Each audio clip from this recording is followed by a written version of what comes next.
Kaleem career counselling का नया episode एक नई शख्सियत के साथ हम लेकर आपकी खिदमत में हाजिर हैं। करियर काउंसलिंग की अहमियत और उसकी ज़रूरतों को मद्देनज़र रखते हुए ये प्रोग्राम हमने शुरू किया था और लोगों ने इस प्रोग्राम की इतनी पजीराई की कि हमने इस सिलसिले को जारी रखने का फ़ैसला किया है। आज नौजवानों की एक बड़ी तादाद सही वक्त पर मुनासिब रहनुमाई न होने के सबब बर्बाद हो जा रही है। अगर वक्त पर सही रहनुमाई की जाए तो गालिब इम्कान है कि वो सही समत में अपना करियर बना सकें, लेकिन आज का अलमिया ये है कि हमारे नौजवान मौजूदा रुझान को देखकर फैसला करते हैं कि उन्हें मुस्तकबिल में कहाँ जाना है और क्या बनना है, किस फील्ड में जाना है। फिर बाद में उन्हें एहसास होता है कि उन्होंने गलत फील्ड का इंतखाब कर लिया है। नौजवानों की सही रहनुमाई के लिए हमारा ये ख़ास प्रोग्राम करियर काउंसलिंग काफ़ी मकबूल हो रहा है। पसंद करने वालों की बढ़ती हुई तादाद को देखकर हमने फिर से नया एपिसोड आपके लिए तैयार किया है और आज के इस ख़ास एपिसोड में हमारे जो मेहमान हैं वो किसी तारुफ के मोहताज नहीं हैं। जम्मू कश्मीर के हर घर का जाना पहचाना चेहरा और मुनफरिद शख्सियत के मालिक सूबे कश्मीर के सरकारी करियर काउंसलिंग सेल के divisional coordinator doctor Nisar Ahmed Wani साहब आज हमारे इस ख़ास एपिसोड के इंतहाई ख़ास मेहमान हैं। डॉक्टर निसार अहमद साहब, बहुत बहुत शुक्रिया अपना कीमती वक्त देने के लिए। Thank you sir.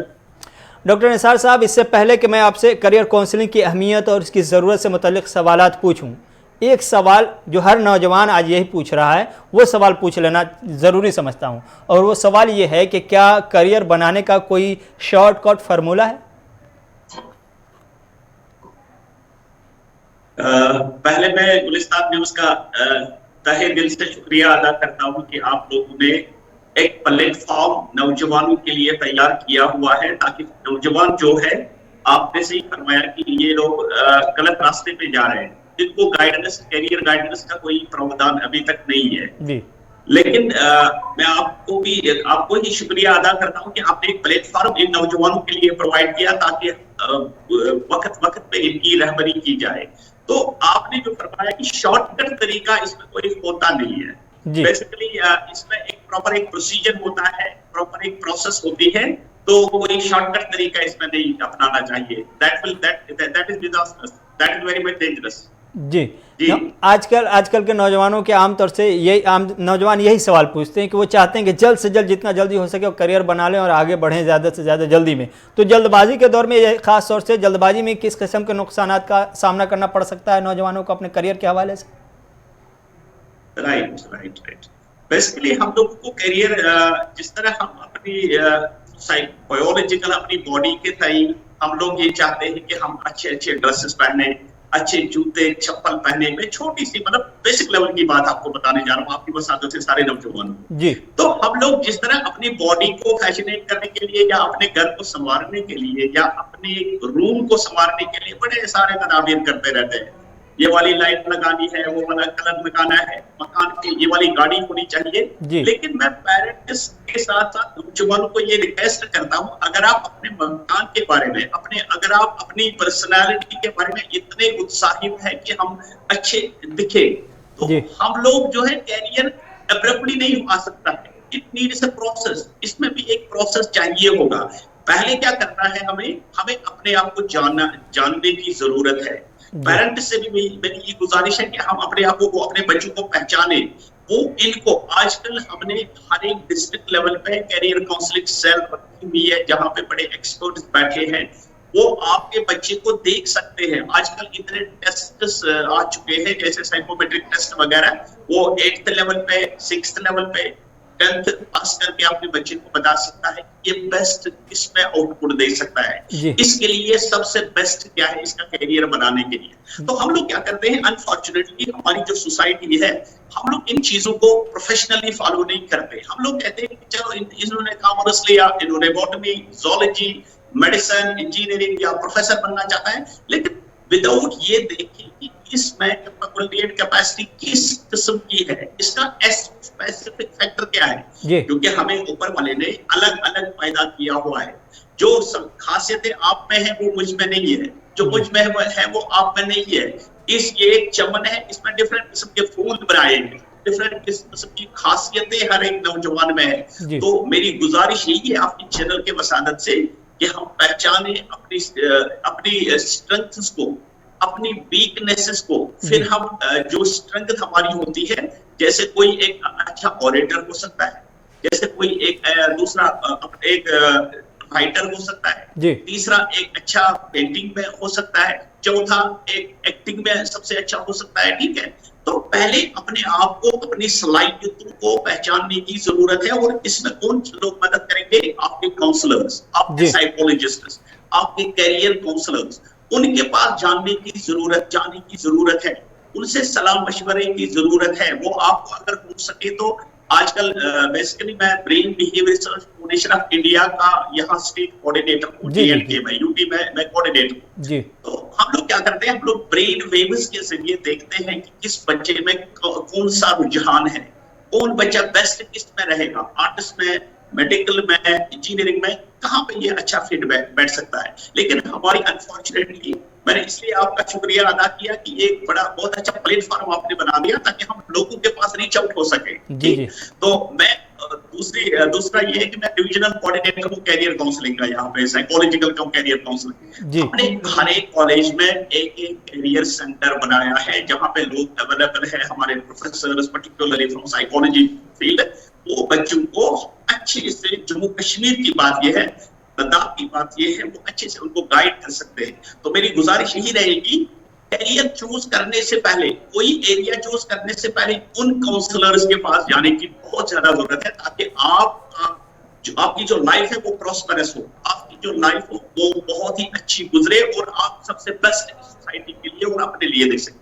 डॉक्टर साहब, अब आते हैं असल सवाल पर, और असल सवाल जो इस प्रोग्राम के थीम लाइन के तौर पर हम रखे हुए हैं वो यह है कि मौजूदा वक्त में करियर काउंसलिंग की कितनी ज़रूरत है, आपकी नज़र में इसकी क्या अहमियत है? जी, बिल्कुल, बहुत अच्छा सवाल किया आपने। मौजूदा जमाने में आजकल तो कंपटीशन का दौर है, लेकिन हम लोगों ने कंपटीशन का दौर तो है, okay, it can agitate you, it can persuade you, it can compel you for some specific act, competition होना चाहिए, ओके, लेकिन कंपटीशन हमें दूसरे के साथ नहीं करना है, ये बड़ी गलतफहमी है। मैं कहता हूं कि मेरा कजिन डॉक्टर बन गया तो मैं भी बन जाऊं, चाहे मुझे वो टेस्ट है या नहीं है, चाहे मुझे वो कैपेबिलिटी या कैपेसिटी है या नहीं है।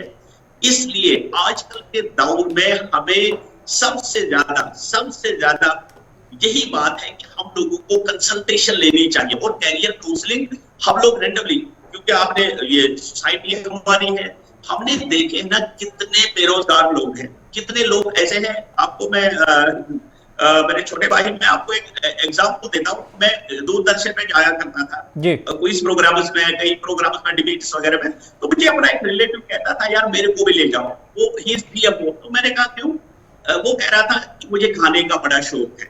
उसको बचपन में कैरियर काउंसलिंग नहीं हुई है, वो DFO बन गया, वो चीफ मिनिस्टर भी बन सकता है, लेकिन वो अंदर की जो बात है ना, अंदर की चिंगारी जो है, वो काउंसलिंग न होने की वजह से उधर ही दबी हुई है।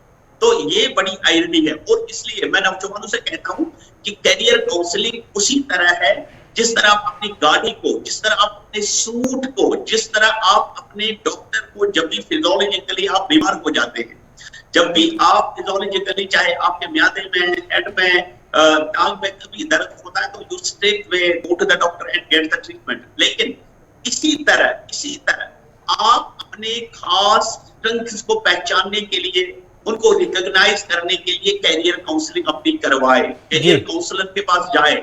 तो दूसरी, आप अपनी वीकनेसेस को देखें, कहाँ किस में मैं फिट नहीं बैठता। तीसरा, आप फॉलो करिए अपॉर्चुनिटीज को, तो वो अपॉर्चुनिटीज आपको कैरियर काउंसलर ही बता सकता है, आप ऐसे ही रैंडमली नहीं चूज कर सकते। ये तो बड़ी। और उसके बाद थ्रेट्स, जो भी उस एरिया में थ्रेट्स आते हैं, उनको आप क्या करें, उनको आप हाईलाइट करें, और उन थ्रेट्स को, उनके लिए आप तदाबीर करें, तभी तो आप बेस्ट इस सोसाइटी के लिए और अपने लिए बन सकते हैं। डॉक्टर साहब, जम्मू कश्मीर में और ख़ास तौर पर वादी कश्मीर में करियर काउंसलिंग के हवाले से सरकारी और गैर सरकारी तौर पर क्या कुछ हो रहा है, ये जानना ज़रूरी है, चूँकि आप ग्राउंड ज़ीरो के सिचुएशन से बहुत अच्छी तरह वाकफियत रखते हैं। जी, बेसिकली मैंने आपसे गुजारिश की पिछले 2020 में हमें हायर एजुकेशन डिपार्टमेंट पे, हम बहुत ही शुक्रगुजार है हायर एजुकेशन डिपार्टमेंट के एक्स कमिश्नर साहब, और या प्रेजेंट जो मैडम हमारी बैठी हुई है वहां पे एज सेक्रेटरी हायर एजुकेशन, तो वो बहुत ही ज्यादा जोर लगा रहे हैं इस बात पे। उन्होंने क्या किया, पिछली बार हमने हर एक कॉलेज में, हर एक स्कूल में, स्कूल एजुकेशन डिपार्टमेंट के पास भी करियर काउंसलिंग का ऑप्शन है, अपॉर्चुनिटी है वहां पे। लेकिन ये है कि अवेयरनेस लोगों के पास इतनी ज्यादा नहीं है। अब तो लोग आगे आ रहे हैं। तो हायर एजुकेशन डिपार्टमेंट ने क्या किया, उन्होंने हर एक कॉलेज में एक career counselling, psychological counselling and placement counselling रखी हुई है। 3 चीजें, एक साइकोलॉजिकल काउंसलिंग, दूसरा करियर काउंसलर, तीसरा प्लेसमेंट काउंसलिंग। यानी तीनों चीजें वहीं से आपको मिल सकती है, उस करियर काउंसलिंग ढूंढने को वाले को वहीं से मिल सकती है। हमारे कुछ स्टूडेंट को वहीं से तीनों चीजें मिलेंगी। तो हर एक कॉलेज में हमने रीच आउट किया, हम लोग ने बहुत सारे प्रोग्राम्स इसमें किए हैं अवेयरनेस के लिए। कभी टीवी चैनल्स पे, कभी हम कश्मीर पेट्रियार्ट पे होते हैं, कभी हम अपने आर्टिकल्स के जरिए उनको अवेयर करते हैं कि आप आ जाओ यहाँ पे। हमारे हर एक कॉलेज में जम्मू कश्मीर के लद्दाख को लेके एक कैरियर काउंसलिंग सेंटर है। तो मैं अल्लाह का शुक्र अदा करता हूँ कि बहुत सारे लोग टर्न अप हो रहे हैं, वो आ रहे हैं और अपनी कैरियर के लिए, अपनी साइकोलॉजिकल जो भी बीमारी वगैरह है उसके लिए, या प्लेसमेंट कहाँ पे कैसे कर होती है उसके लिए मशवरा वगैरह लेते हैं। तो हम बहुत शुक्रगुजार हैं हायर एजुकेशन डिपार्टमेंट। आपने सिर्फ सरकारी तौर पे जो कुछ हो रहा है उसका जिक्र किया, गैर सरकारी तौर पर क्या एनजीओ वगैरह, ऑर्गेनाइजेशन वगैरह की तरफ से एक पर्सनालिटी डेवलपमेंट वर्कशॉप वगैरह या फिर करियर काउंसलिंग से मतलब प्रोग्राम वगैरह कराए जाते हैं, या इसमें किसी तरह का ताउन किया जाता है जम्मू कश्मीर में? बिल्कुल बिल्कुल बिल्कुल, ये ऑफ कोर्स। एनजीओस को भी मैं मुबारकबाद देता हूँ। एनजीओ पर्टिकुलरली हमें एक संजीवनी दिल्ली से एक एनजीओ है, उन्होंने बहुत सारे प्रोग्राम्स किए। दूसरी एक चंडीगढ़ से एनजीओ है, उन्होंने कश्मीर में बहुत सारे प्रोग्राम्स किए। या कश्मीर में यहाँ पे नेटिव, यहाँ पे लोकल जो एनजीओस है वो भी बहुत अच्छे अच्छे प्रोग्राम्स ऑर्गेनाइज कर रहे हैं। हम तो उनके बहुत बड़े, हम तो सरकार से जुड़े हैं, हम तो मतलब सरकारी मुलाजिम है, हम तो सरकारी तौर पे ये काम करते हैं। लेकिन एनजीओ जो है बहुत अच्छे, हम बहुत ही सहमत है, वो हमारे साथ कंधे से कंधा मिलाकर आगे जा रहे हैं career counselling, psychological counselling and placement counselling के लिए। बहुत ही, क्योंकि हमने उड़ान वगैरह के साथ टाई अप किया हुआ है। हमने एक पुणे में एक और कंपनी है तहैया करियर मेंटर्स, वो बहुत ही अच्छा काम कर रहे हैं। या बेंगलुरु में एक और है, वो साइकोलॉजिकल जो मेडिकल थोड़ी सी काउंसलिंग वगैरह होती है, वो डॉक्स है उसका नाम है, वो भी बहुत अच्छा काम कर रहे हैं। तो पर्टिकुलरली हमने उनको बुलाया कश्मीर में, हमने उनके साथ काफी सारे प्रोग्राम्स किए। हम उनको के लिए बहुत ही शुक्रिया अदा करते हैं आपकी वसादत। चलिए, ये तो बहुत अच्छी बात है और खुशाइंद बात है कि जम्मू कश्मीर में सरकारी और गैर सरकारी तौर पर पर्सनालिटी डेवलपमेंट और करियर काउंसलिंग को लेकर के बहुत अच्छे पैमाने पर काम हो रहा है। जम्मू कश्मीर में नौजवानों की एक बड़ी तादाद बेरोजगार है। आर्टिकल 370 की मनसूखी के बाद इंतजामिया की जानिब से 40 से 50 हज़ार नौकरियों का ऐलान किया गया, लेकिन रिपोर्ट आई है कि अभी तक एक भी बहाली नहीं हुई है। जम्मू कश्मीर के वो नौजवान जो अपने करियर को लेकर काफ़ी परेशान हैं, उनसे आप क्या कहना चाहेंगे? मेरी गुजारिश, मैं थोड़ा सा यहाँ पे थोड़ा एक दो पॉइंट करना चाहता हूँ। वो ये है कि इसी साल से हमने, या जनवरी फरवरी या पिछली साल 2020 नवंबर से हमने देखा कि बड़ी सारी रिक्रूटमेंट भी हो गई है सेल्फ सिलेक्शन बोर्ड के द्वारा। हम ये नहीं कहेंगे कि वन साइडेड है, तराजू एक ही साइड नीचे है, नो, ऐसा बिल्कुल ही नहीं है। क्योंकि एसएसबी ने बहुत सारी पोस्टें भी निकाली और इंटरव्यू भी मतलब स्पीडी किया उन्होंने, फास्ट ट्रैक लेवल पे उन्होंने इंटरव्यूज वगैरह किए और लिस्ट वगैरह निकाली। ठीक, तो दूसरी बात यह है कि जितना होना चाहिए उतना तो अभी नहीं हो रहा है, क्योंकि बेरोजगारी बहुत बढ़ गई है। और मेरी गुजारिश ये है नौजवानों से, हम लोग क्या करते हैं, हम लोग पढ़ते हैं, कोई भी कैरियर चुनते हैं नौकरी के लिए, कल को हम नौकरी में जाएंगे। आजकल नौकरी वगैरह कम, मेरे साथ मेरे कुछ कोलीग्स हैं, वो बाहर गए, उन्होंने अपना बिजनेस एस्टैब्लिश किया। उनकी औकात या मैं औकात क्या बोलूं, वो तो बहुत आसमान छू रहे हैं, लेकिन मैं जमीन पे मतलब चल रहा हूँ अभी। अगर मतलब ऐसी भी अपॉर्चुनिटीज है, वो मुझसे ज्यादा काबिल, मुझसे ज्यादा अच्छे। तो लेकिन ये है कि आप नौजवानों को ये गुजारिश करेंगे कि आपको सिर्फ सरकारी नौकरी के पीछे हमें नहीं पड़ना चाहिए, हमें देखना चाहिए कि हमें कौन सी स्ट्रेंथ है, कौन सी वीकनेस है, किसमें मैं स्पेशल हूँ, तो उसमें हम बिल्कुल ज्वाइन कर सकते हैं, बिजनेस हम स्टार्ट कर सकते हैं। आजकल तो बड़ी सारी अपॉर्चुनिटीज है। जब से ये टेक्नोलॉजिकल एरा शुरू हुआ है, लोग घर बैठे भी पैसे बहुत कमा रहे हैं। लोगों ने इतना बिजनेस एस्टैब्लिश किया हुआ है। मेरा एक दोस्त है, वो अनंतनाग से है बेसिकली, वो मुझे कह रहा है यार, अगर मैं आपको अपने बिजनेस का हिसाब किताब दे दूं तो आप दंग रह जाएंगे। वो एक जी। सिंपल बेरोजगार था।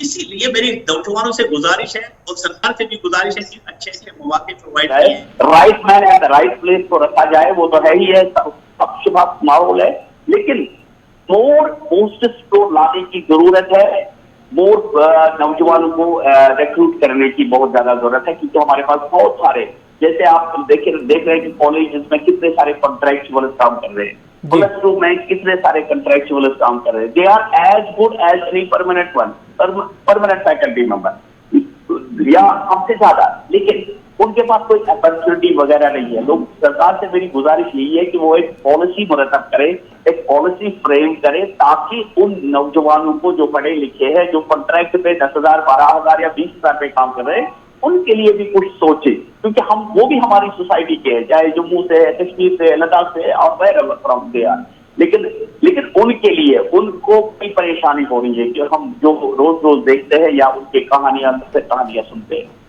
जी डॉक्टर निसार साहब, एक जम्मू कश्मीर पर एक नई तहकीक सामने आई है। JLNM की तहकीक के मुताबिक जम्मू कश्मीर के 94% से ज़्यादा लोग ऐसे हैं जो उलझन के शिकार हैं। करीब 48% लोग ज़हनी तनाव के शिकार बताए जा रहे हैं। इसमें नौजवानों की एक बड़ी तादाद है जो अपने करियर को लेकर फिक्रमंद है। ऐसे में इस सूरत हाल से निकलने का क्या रास्ता हो सकता है आपकी नज़र में? जी, आपने सही फरमाया। बेसिकली ये तादाद, आपके आंकड़े तो बहुत सही है, आपका रिसर्च तो बहुत अच्छा है माशाल्लाह। मैं ये बात इसमें कहूँ कि ये जो ज़हनी तनाव है, ये उसका मेजर जो नौजवानों में है, मेजर जो काज है वही बेरोजगारी है जी। मेजर, यानी 60% यही काज है। तो 40% ये हो सकता है कि हम लोग कोशिश नहीं करते हैं जी। 40% इंडिविजुअल पे ये डिपेंडेंट है, 40% वो करता ही नहीं है कुछ। वो कहता है कि मैंने BA किया, MA किया, MSc किया, PhD किया, तो फिर मेरे को सरकार आनी चाहिए, मुझे उठा के गोद में ले जानी चाहिए, किसी ऑफिस में बिठा के। नो, ऐसा भी नहीं हो सकता है। We should explore more and more chances, ताकि हम इन साइकोलॉजिकल डिजीज से बच सके, ताकि हम स्ट्रेस से बच सके, ताकि हम एंजाइटी से बच सके, ताकि हम डिप्रेशन का शिकार न बने। बड़े सारे, आपको मैं ये यहाँ पे ये बात बता दूं आपकी मसादत से सब सामयिक को, कि every third person in Kashmir Valley और Jammu Kashmir is having some sort of psychological disorder। ये किसकी वजह से है? नौजवानों में बेरोजगारी की वजह से, लेकिन हमारे फैमिली इश्यूज भी है। आपने बुजुर्गों की बात यहाँ पे करेंगे हम, फैमिली इश्यूज बड़े सारे हैं हम, क्योंकि फैमिली इश्यूज क्या है, हमारी डिस्प्यूटेड फैमिलीज अक्सर रहती है। डिस्प्यूटेड मीन्स ये नहीं है कि अलग अलग है, नहीं, जो भी फैमिली मैटर्स है, हम we are not in a position to maintain our family matters. तो भाई का नहीं है, पति पत्नी का नहीं है, बड़े सारे डिस्प्यूट्स है, बच्चे बाप के नहीं है, ये तो बड़े सारे डिस्प्यूट्स है और इनको एड्रेस करने की बहुत ज्यादा जरूरत है। ये उसी की वजह से ये तनाव, कोविड तो 2020 में आपका आके आई, ठीक, तो इससे पहले भी decades together, 100 of years together ये साइकोलॉजिकल डिजीज हमें लगती रही है और लग रही है। तो हमें इसका एक समाधान, इसका भी यही एक समाधान है। साइकोलॉजिकल डिसऑर्डर बेसिकली मैं आपको ये गुजारिश करूं, 3 तरह के होते हैं। एक होता है माइल्ड, यानी थोड़ा कम, जो घर में नसीहत वगैरह के साथ बाप बुजुर्ग नसीहत करे, भाई नसीहत करे, बहन नसीहत करे, तो वो ठीक हो सकता है, ठीक है। आप क्यों परेशान है, आपको स्ट्रेस क्यों हो गया, आपको एंजाइटी क्यों है, बेकरारी क्यों है, तो ये एक है। दूसरा है मॉडरेट में हमें एक काउंसलर के पास जाना है, साइकोलॉजिकल काउंसलिंग जो करे, एक क्लिनिकल साइकोलॉजिस्ट के पास जाना है, एक थेरेपिस्ट के पास जाना जरूरी है। हम लोग क्या करते हैं, हम लोग को अगर दांत में थोड़ा सा दर्द होगा तो हम लोग जल्दी से डॉक्टर के पास जाते हैं, नो इश्यू दैट आर, जाए हम। लेकिन अगर साइकोलॉजिकली हमें कोई भी परेशानी होती है तो हम तो उसकी तरफ बिल्कुल देखते नहीं है, नतीजा ये निकलता है वो आहिस्ता आहिस्ता बड़े आहिस्ता। और आप देख रहे हैं कि सुसाइडल केस जितने हमारी सोसाइटी में, जो अभी तक मतलब कुछ ही चंद सालों पहले वो देखने को हम लोग हैरान हो जाते हैं जब हमने सुसाइडल केसेस भी देखे हमारी सोसाइटी में, जम्मू कश्मीर की सोसाइटी में। ये तो बहुत हैरानी की बात है, ये तो अलार्मिंग सिचुएशन है, ठीक। तो ये यही है कि हम लोग एक फैमिली मैनेजमेंट हमारे पास होना चाहिए, फैमिली मैटर्स को लेके बहुत अच्छे से अगर हम मैनेज करें तो हमारे बच्चे भी खराब ना हो, हमारे बुजुर्ग भी बहुत ही अच्छे से अपनी जिंदगी गुजार सकते हैं और एक productive life for the society वो दे सकते हैं। डॉक्टर साहब, जब जम्मू कश्मीर के वो नौजवान जो अपना करियर किस फील्ड में बनाए इसको लेकर फैसला नहीं कर पा रहे हैं, क्या आप उन्हें बता पाएंगे कि आज किस फील्ड को अपने करियर के लिए मुंतखब करना ज़्यादा बेहतर रहेगा और किस किस फील्ड में ज़्यादा स्कोप है आज के वक्त में? यस, मुझे बताया। हम लोग क्या करते हैं, हम लोग का एक ही ट्रैक होता है। कश्मीरी है ना, हमारी कश्मीरी क्या, जम्मू कश्मीर के लोग जो है, हमारी शीप मेंटालिटी है जी। शीप मेंटालिटी मीन जो आगे भेड़ एक जाता है तो हम सब लोग उसी के पीछे पीछे सारे भेड़ चले जाते हैं। इसी तरह कश्मीरी लोग या जम्मू कश्मीर के लोग अगर एक MSc के लिए मेडिकल में जाए, किसी बॉटनी वगैरह में, सब लोग उसके पीछे पीछे जाते हैं। हमें आजकल हो गया है, बस हमें डर गया है, बुखार खुमार बोले आप इसको, कि मेडिकल मेडिकल मेडिकल, सब लोग डॉक्टर बनना चाहते हैं, चाहे उनकी सलाहियत है नहीं है, पैसा है, जमीन बेच के वो निकालेंगे उसको, जमीन बेच को बांग्लादेश वगैरह भेजेंगे या किसी और भेजेंगे, लेकिन पहले उसकी तो कैपेसिटी हमें देखनी चाहिए। और यही मेरी गुजारिश है कि पहले अपने आप को पहचानने की जरूरत है, तभी तो मैं आपको फील्ड बता सकता हूँ। आजकल जैसे टेक्नोलॉजी का दौर है, आजकल आर्टिफिशियल इंटेलिजेंस एक उभरता हुआ फील्ड है। अगर आजकल काउंसलिंग अपने क्लस्टर यूनिवर्सिटी अब श्रीनगर में हम शुरू करवा रहे हैं वो काम, हमें काउंसलर्स की बड़ी सारी जरूरत है, तो उसमें वो जा सकते हैं। हमें रिपोर्ट राइटर्स या ऑनलाइन राइटर्स की बड़ी जरूरत पड़ती है, बड़े सारे एडिट आते हैं। आपको मैं बता दूं, ये पर्सनल मेरी बात है, मैंने CV अपना इंटरनेशनल लेवल पे लगा दिया है, तो हर रोज मुझे कम से कम 11-12 जॉब कंफर्म होके आ ही जाते हैं। आप किसमें आ जाओ, तो मेरा जो साइड में PhD किया हुआ बंदा है या MPhil या नेट वगैरह है, वो क्यों नहीं जा सकता है जी? उसको भी जाना चाहिए। इतना ग्लोब, ये वर्ल्ड जो है एक गाँव बन गया है। अब तो कोई वो दूरी वगैरह है ही नहीं, अब तो कोई वो मसला ही नहीं है। हम लोग क्या है, कश्मीर मेंटालिटी और जम्मू कश्मीर लोगों की ये मेंटालिटी है, घर से बाहर ही नहीं निकलना चाहते। नो, ऐसा बिल्कुल नहीं है, ऐसा बिल्कुल ही अप्रोच नहीं होना चाहिए। हम घर से बाहर निकले, हम देखें कितने एवेन्यूज हैं। आप देखते हैं कि जब हम दिल्ली जाते हैं तो मेट्रो में कितने नौजवान छोटे छोटे सफर कर रहे होते हैं, तो उनसे जब हम पूछते हैं आप कहाँ जा रहे हो, फलानी कंपनी में, किसानी कंपनी में। और मेरी गुजारिश ये गवर्नमेंट से है आपके द्वारा कि यहाँ पे बड़ी सारी कंपनीज का निर्माण किया जाए, ताकि हमारे ये नौजवान जो है एडजस्ट भी हो जाए। और नौजवानों के लिए ये मेढक के कुएं की तरह, ये कुएं के मेढक की तरह हमें हो गया है। हमें थोड़ा ब्रॉडर लाइन में देखना चाहिए। आजकल ऑनलाइन इतने कोर्सेज भी है, इतने जॉब की है, कहने की बात ही नहीं है। कोई भी एक भी बेरोजगार नहीं रहता अगर हम उनको एक्सप्लोर करें। डॉक्टर साहब, वालिदैन का ये तय कर देना कि उनका बेटा इंजीनियर बनेगा या डॉक्टर बनेगा, इसको आप कितना ठीक मानते हैं? वालिदैन ये तय नहीं कर सकते unless and until they will not consult a counselor। वालिदैन क्या करते हैं, वालिदैन जैसे कोई बात है, वो कहता है मेरे भाई ने अपने बच्ची को डॉक्टर बना दिया है बांग्लादेश, यहाँ सीट नहीं निकाली तो बांग्लादेश चला गया या रशिया चला गया, यूक्रेन वगैरह। तो वो उसी जिद पे कह रहा है कि मेरे भाई ने जब भेजा, मुझे उसके पास उससे ज्यादा दौलत है, मैं क्यों नहीं भेजूं, या मेरे पास पैसे नहीं है, मैं उधार वगैरह करके मैं भी भेज दूंगा या जमीन वगैरह भेज के दूं। ऐसा अप्रोच बिल्कुल ही नहीं होना चाहिए जी। बिल्कुल। उसको वालिदैन को पहले अपने बच्चों को परखने की जरूरत है। मैं अक्सर प्रोग्रामों पे ये कहता रहता हूँ कि हमें क्या करना चाहिए, हमें वालिदैन को ही पहले काउंसलिंग करनी चाहिए, वो अपने बच्चों को पेरेंटिंग कैसे करें। और आजकल अथॉरिटेटिव पेरेंटिंग नहीं है। मैं पेरेंट्स को आपकी वसादत से ये दो अल्फाज में कहना चाहता हूँ, आजकल अथॉरिटेटिव नहीं है कि आप ठोस ले किसी पर फैसला। आजकल नई नौजवान पीढ़ी है, नई नौजवान नस्ल है, वो खुद फैसला करते हैं। आजकल एकोमोडेटिव हमें रहना चाहिए। आजकल बच्चों में अवेयरनेस है, तो internet, social media and WhatsApp etcetera, उनको अवेयरनेस थोड़ी लग गई है कि वो देखते हैं प्रोग्राम वगैरह, यूट्यूब चैनल वगैरह, वो देखते हैं कि मुझे ये वाला प्रोग्राम पसंद है, ये वाला फील्ड पसंद है। और मेरी पेरेंट्स से यही गुजारिश है, उनको थोपे ना आप, उनको एनालाइज करे पूरे, उनको जज करे पूरे, या किसी काउंसलर के पास ले जाए, वो आपको खुद बता सकता है कि आपका बेटा किस में हो सकता है। हम लोग अच्छे टेलर क्यों नहीं बन सकते? हमने, आप देखिए, आज से पहले टेलर जब नाम हम लेते थे, मुझे टेलर हजरात माफ करें, तो हम लोग कहते थे यार वो कपड़े अपनी मतलब टाइम पे नहीं देता है, वो थोड़ा झूठ बोलता है, मुझे माफ करें टेलर हजरात। लेकिन आजकल आप देखिए, आप ने इसको थोड़ा सा डेवलप करके अपने बुटीक बना दिया। देखो आजकल कितना है, बड़े रिस्पेक्टफुली जाते हैं, बड़े सारे लोगों का रोजगार भी इससे जुड़ा हुआ है और रिस्पेक्टफुली आप जाते हैं, अपने कपड़े किसी लेते हैं। आजकल आपको शर्म नहीं आती है कि मैं टेलर के पास जा रहा हूँ। तो ये चीजें हैं, हमें इन चीजों को देखने की जरूरत है। तो बहुत सारे ऐसे प्रोफेशनल्स हैं, जैसे मैंने आपको कहा आर्टिफिशियल इंटेलिजेंस है, जो बुटीक वाला सिस्टम है, ऑनलाइन राइटिंग है, रिपोर्ट राइटिंग है, ठीक है, जो मतलब बड़े सारे प्रोग्राम्स हैं ऑनलाइन। जी बिल्कुल, वालिदैन को थोपना नहीं चाहिए, जोर जबरदस्ती नहीं करनी चाहिए अपने बच्चों को। जी डॉक्टर साहब, अब मैं एक बड़ा प्रैक्टिकल सवाल पूछना चाह रहा हूँ। एक नौजवान अपने करियर को लेकर एक ख्वाब बुनता है, कोशिश करता है कि उसका करियर बन जाए और ख्वाब पूरा हो जाए, लेकिन दरमियान में आमतौर पर ऐसा होता है कि माली तंगी यानी माशी तंगी आ जाती है, फिर उसके ख्वाब टूट जाते हैं। वो मजबूरी के आलम में न चाहते हुए ऐसे फील्ड में ऐसा काम करने लगता है जो उसके लायक नहीं होता। ये जो माली तंगी का मसला है करियर बनाने में, इसका कोई आसान हल आपकी नज़र में?